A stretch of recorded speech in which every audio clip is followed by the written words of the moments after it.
Hello and welcome to Channels Book Club. I'm Olakunle Kasumo. Welcome to the show where we do all things books. We talk to writers, authors, publishers, policymakers, and book lovers. We do just about anything imaginable as long as it's related to books and it's fun, engaging, and educative. We've got a show on our hands today, so please don't go away.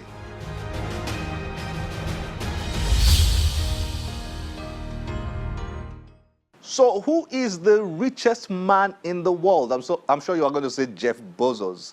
Or if I ask, who is the richest man in human history? Now, that's debatable. Some will say Jeff, some will say Bill Gates, some will say Rockefeller, and all sorts of names usually pop up. But there is one that a lot of Africans probably don't know about. Mansa Musa.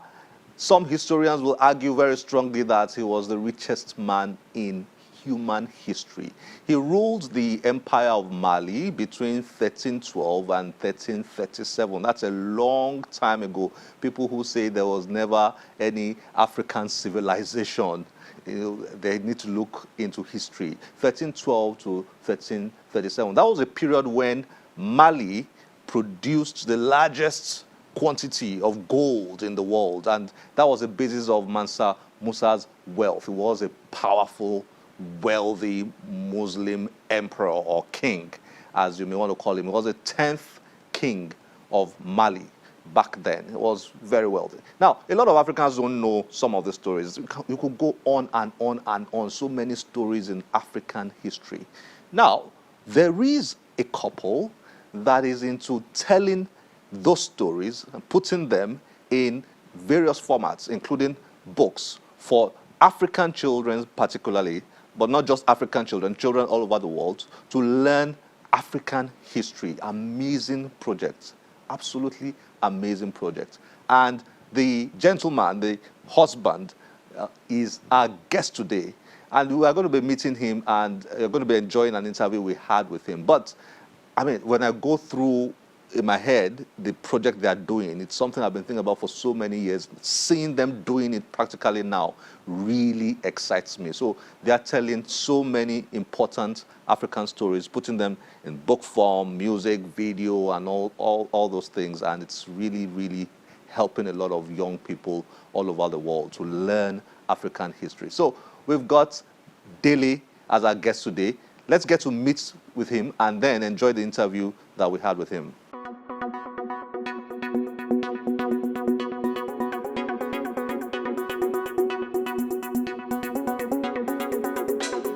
Dele and Louisa Olafuyi are both marketers with experience working for top businesses. The couple met in London in 2013 and moved to Cambridge in 2017 when Dele completed his MBA at Cambridge University George Business School and Louisa worked as a senior product marketer at Cambridge University Press. They are the founders of Kunda Kids, a London-based publishing and creative media studio which produces books, songs and animations that are fun and educative for children aged 0 to 8 years. Their published children's books include Mansa Musa Builds a School, Shaka Zulu Learns to Dance, Queen Kitame Makes Friends, and Queen Ya Saves the Golden Stool. Oladele Olafuyi is our guest today on Channels Book Club this week.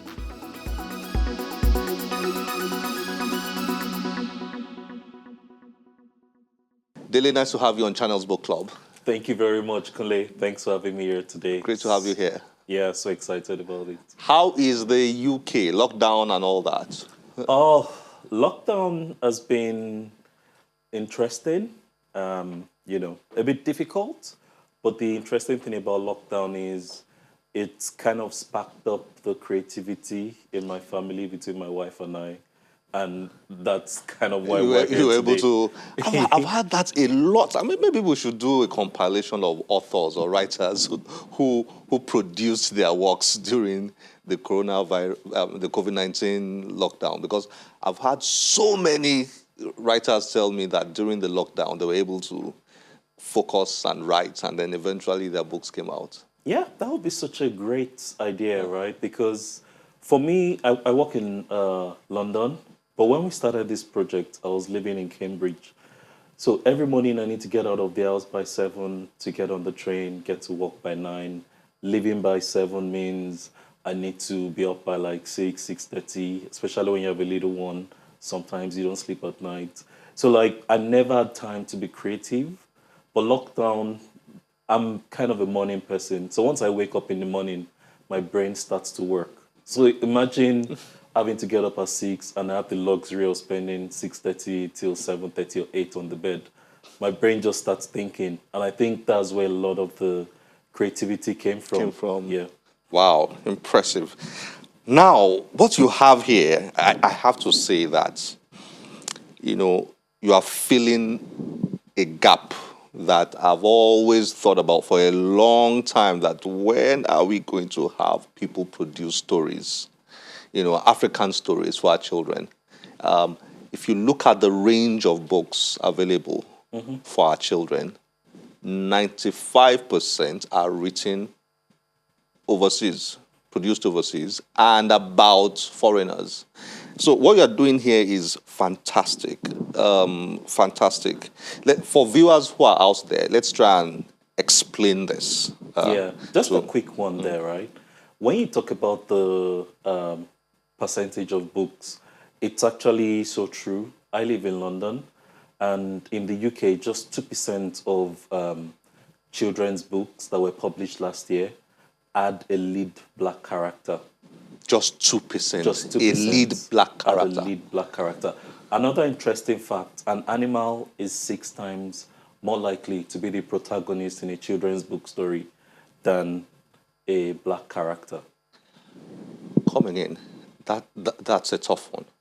An animal. An animal. So you see, I'm not going to call names, right? But an animal. It might just be a book about a lion, a tiger, a dog, rather a donkey, rather than a black person being the protagonist. Yeah, and a lot of people were trying to use animals to address the topic of diversity instead of actually using like black characters. And so the industry has been a bit tricky, right? And unfortunately, when children's literature fails to show proper representation of the world, it does breed a lot of ignorance in kids.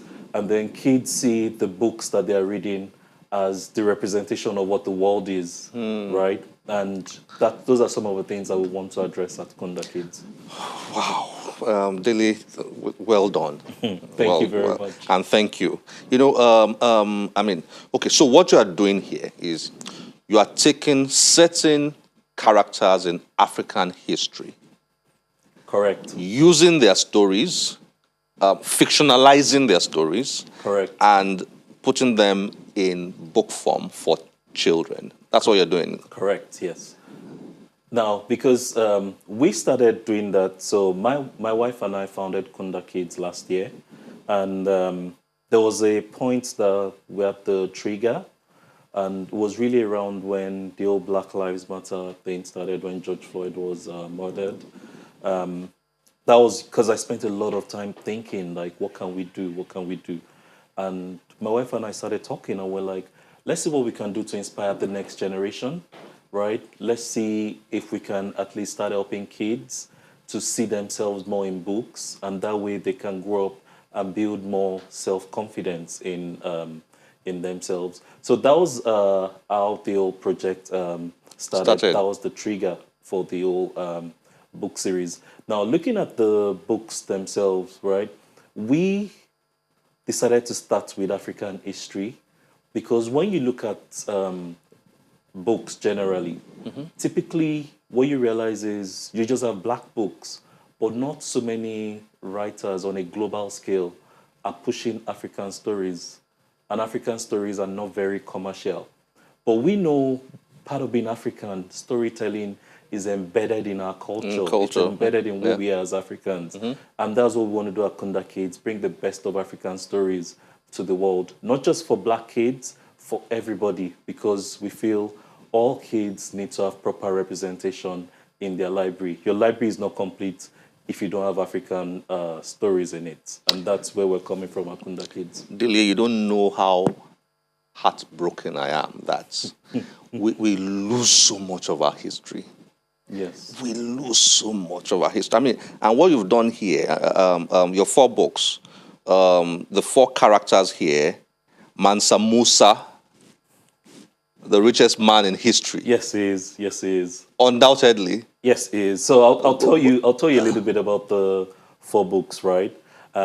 We said for our first project, Lakunda Kids, let's teach kids about African history, right? And we felt one of the first places to start teaching kids about this history is to tell them about great people that have lived in the past in Africa. In Africa. Yes, because African history is not so well taught in schools. You know, I'm not a curriculum person so much, but a lot of times when they're teaching history, there's a lot of colonialization, racism, and those are issues that we don't touch on at Kunda Kids because we know kids just want to have fun and we'd write interesting stories for kids while introducing them to these great people. So I'll tell you about Mansa Musa. The first book, Mansa Musa Builds a School. The story is inspired by Mansa Musa from Mali, who is the richest man in history. His net worth was valued at about $400 billion. $400 billion. Yes, $400 billion. Fun fact about Mansa Musa, when he traveled, because he was a devout Muslim, when he traveled to Mecca on pilgrimage, he passed through Egypt, and the amount of gold he spent in Egypt devalued the currency in Egypt for 12 years because gold became so common that everybody had gold, and then there was so much inflation for 12 years. And that was the impact of one man, what he spent. And we feel, I'll just take a step back. I did my MBA in Cambridge George Business School, and there was a time I asked my classmates, who is the richest man in history? They were like, oh, it's Rockefeller. Rockefeller. Yeah. And I said, go and do your research and come back tomorrow. And they came back and said, oh, we saw someone called Mansa Musa. And I'm like, yes, the richest man in history is from Mali. So what we are doing at Kunda Kids is we write the stories about these people so that kids get to know their names, right? And then as parents are also reading the stories to their kids, the parents do go to do research. And we've gotten so much feedback from parents. Like, I never knew there was someone like Mansa Musa. And then the second book, you see... Was it Mansa Musa that built the great library, the Timbuktu library? Yes. And in Mali. Yes, and that was where we took the inspiration for Mansa Musa Builds a School. Because Mansa Musa built a very big university in Mali. It was one of the biggest universities in the world at that time. It had so many books.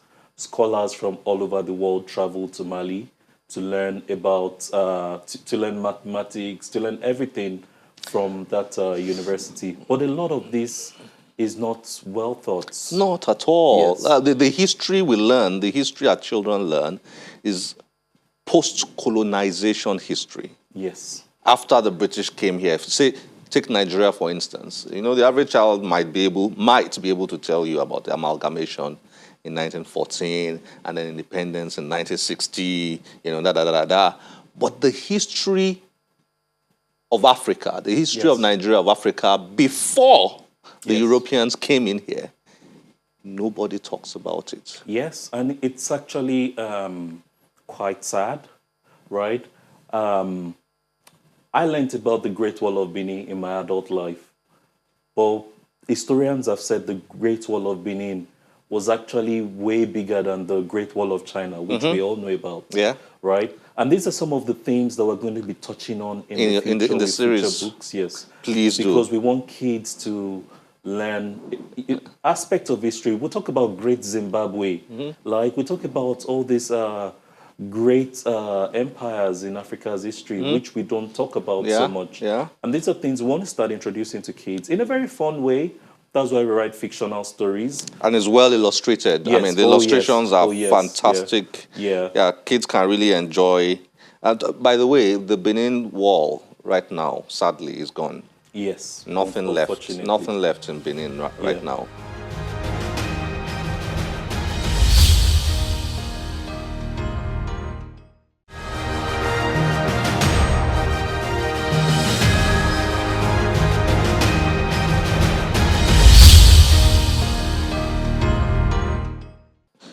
Shaka Zulu learns to dance. That's another story here. And then you've got Queen Ya saves the golden stool. And then you've got Queen Kitami. Tell me about Queen Ya. Yes, so Queen Ya saves the golden stool. Queen Ya Asantewa, that's her full name, of the Ashanti Kingdom. Ghana, modern yes, Ghana. modern day Ghana. Queen Ya Asantewa was the queen mother of the kingdom, and there was a real war of the golden stool where Queen Ya actually fought a battle to save the golden stool when invaders came. We took inspiration from that to write a story about Queen Ya saving the golden stool. And we've gotten a lot of really positive feedback about that book. I'll tell you about Shaka Zulu Learns to Dance. Shaka Zulu learns to dance. Which is most people's favorite book, right? Shaka Zulu is someone that is described as a complex character in history, right? And, you know, Shaka Zulu's story is all about wars, fighting battles. But I know so many South Africans. They are some of the most fun people I know in this world. And then South Africans, they have the Zulu warrior dance.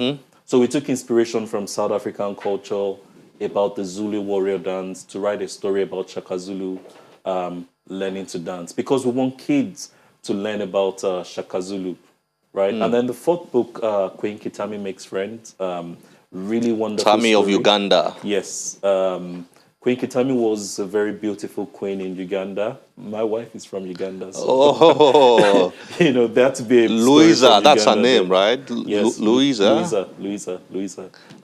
We go to Uganda a lot. We actually visited a kind of a monument of Queen Kitami. One of the times we went to Uganda. So we took inspiration from Queen Kitami and wrote a beautiful story about Queen Kitami making friends. And these are really, really lovely stories. I shouldn't say this, but that's actually my favorite book. That's your favorite book. Because it touches based on a subject that applies to everybody at every stage of Not because it has Ugandan roots. and also maybe because it's about Uganda. Mansa Musa is my favorite, by the way. I love the Mansa Musa story. Yes. Great rich man riding, into town and asking a local girl for, and then eventually building a school. Yeah. And all that. So this is good work. The illustrations are lovely. They are illustrated by Isabel Irabo and Tiolu Joloye. The young Nigerian girls, if I tell you they're still in university, you wouldn't believe. Wow. We got fortunate Asu was on strike, so they had time to do some work. They had time to work on our project. But they're really talented. Obviously, super from these illustrations, obviously. Yes. So, let's get our kids reading this. Oh, yeah, government officials out there in Nigeria, I just wish that they can look at people like you, pay attention to people like you, get people like you in to create more books like this that can go into our schools. It has to be a deliberate strategy. Yes. And not just books, documentary series, videos, and then our historical monuments in the cities, yes. Get them alive again and get children to go there, to observe them and take notes and make it part of their scores, in school. I've seen that in a lot of countries overseas where children, go to maybe public libraries or museums and all that. You see them with their notebooks, writing down. And I ask, what are you guys doing here? They say, it's part of our school course. Yes, yes. And that's why at Kunda Kids, what we're focusing on right now in our product roadmap is we want to inspire the next generation through books, right? Through songs and through animations. Because all this... Books, songs, and animations. Yeah, and why we're doing that is it's a gap that we see in the market. That there are a lot of people creating all this content, but we want to help a lot of these content creators. At Kunda Kids, we're collaborators. As long as you're telling African stories, we'll work with you and we'll help you get your stories out, get your music out. When you look at songs, for instance, there are a lot of nursery rhymes and things that we sang growing up. And we want to find a way to bring all these nursery rhymes, make them modern, relevant, that parents can enjoy it with some feeling of nostalgia and also enjoy singing along with their kids while we encourage kids to learn more about African culture and African history. Dele, thank you so much. It's been nice having this chat with you. Yeah. And once again, well done, the work you're doing. Thank you very much. It's been a pleasure being here. Really appreciate the Thanks for joining us on Channels Book Club. Thank you very much.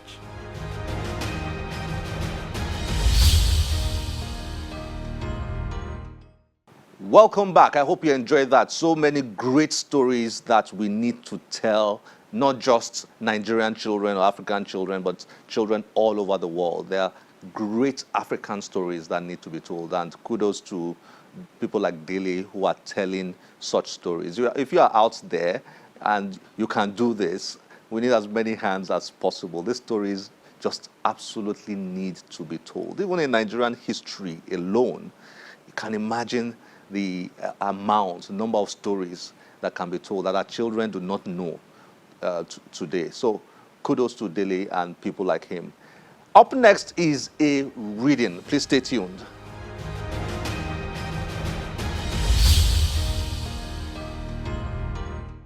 My name is Mishak Ilobi, and I'm from Nkwele Zunaka in Anambra State.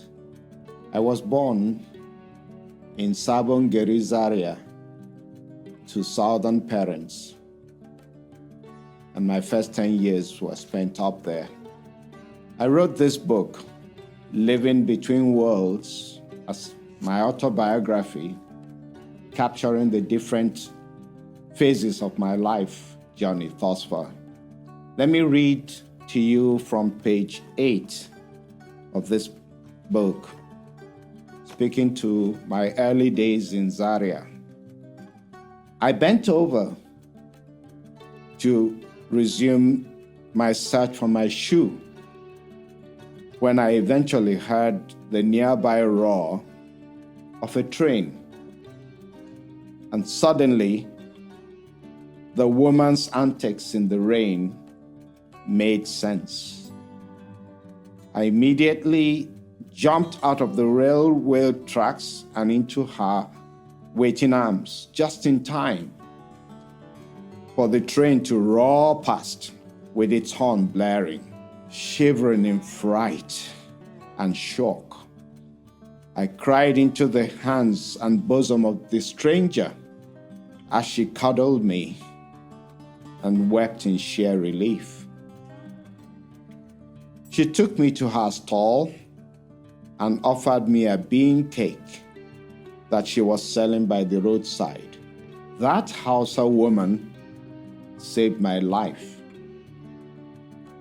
Me, the TCK, the third culture kid, and with that action permanently erased from my heart the us versus them mentality. To this day, whenever anyone speaks in a derogatory manner about those houses to my hearing, the image of that Hausa mother springs to mind. In those moments, I confirm to myself that I am one with the Hausas and with any other Nigerian tribe. I refuse to see them as the others, because at heart, I identify with that Hausa woman who on that day substituted as my mother, groaning in the rain to see me safely delivered to her.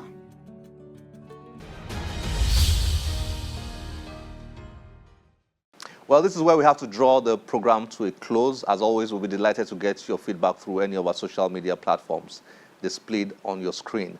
I'm Olakunle Kasumu. Remember, one great book can change your life. Bye-bye.